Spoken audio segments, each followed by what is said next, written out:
Hello everyone, నమస్తే. నేను Leela. Welcome to lifestyle ideas YouTube channel.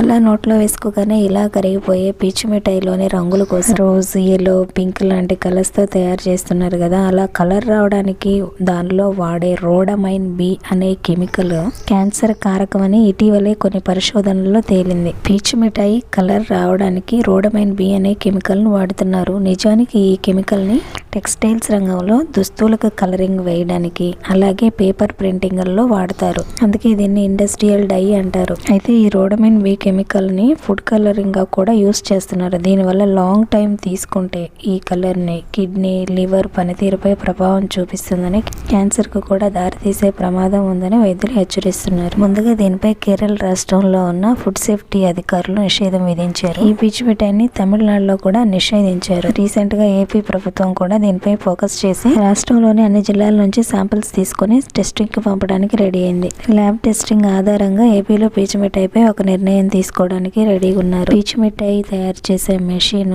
ఇనుముతో ఉంటుంది. దానిలో షుగర్ వేసినప్పుడు కానీ, లేదా దాన్ని మొత్తం తయారు చేసిన తర్వాత ఒక పుల్లకి అంటించి ఇస్తారు కదా, ఆ పుల్లకి కూడా ఈ పీచు మిఠాయి అంటుకొని ఉండడానికి ఒక కెమికల్ ని యూస్ చేస్తున్నారు. పీచు మిఠాయి అట్రాక్టివ్ గా కనబడడానికి కలరింగ్ గా వాడే ఈ రోడమైన్ అనే కలరింగ్ కాంపౌండ్ ని ఏ ఫుడ్ అయినా తయారీలో గానీ, ప్యాకింగ్ లో గానీ, విక్రయించడానికి, దిగుమతి, పెళ్లిళ్ళు, ఇతర కార్యక్రమాల్లో వేటిలో కృత్రిమ రంగులు ఉపయోగించడం అనేది నేరం. తయారు చేసే వాళ్ళకి ఏ ప్రమాదము లేదు, వాళ్ళు బిజినెస్ వాళ్ళు చూసుకుంటారు. మరి తీసుకునే వాళ్ళకి ప్రాబ్లమే కదా, హెల్త్ ఇష్యూస్ వస్తాయి. అయితే పీచు మిఠాయిలో కార్సినోజెనిక్ కాంపౌండ్ ఉందనగానే పానిక్ అవ్వద్దు. 1-2 సార్లు ఇంతకు ముందు తిని ఉంటే అది ఏమి ప్రాబ్లం కాదు. ఇప్పటి నుంచి ఆపేయండి. ఈ కెమికల్ ని లాంగ్ రన్ లో ఎక్కువ సార్లు తీసుకుంటే ఎక్కువ ప్రమాదం. ఇలాంటి విషయాలన్నీ పిల్లలకు తెలియదు కాబట్టి బయటకు వెళ్ళినప్పుడైనా, ఏ జాతరలో అయినా, ఎగ్జిబిషన్ డిఫరెంట్ కలర్స్ లో ఈ పీచు మిఠాయి కనిపించగానే కావాలని అడుగుతారు.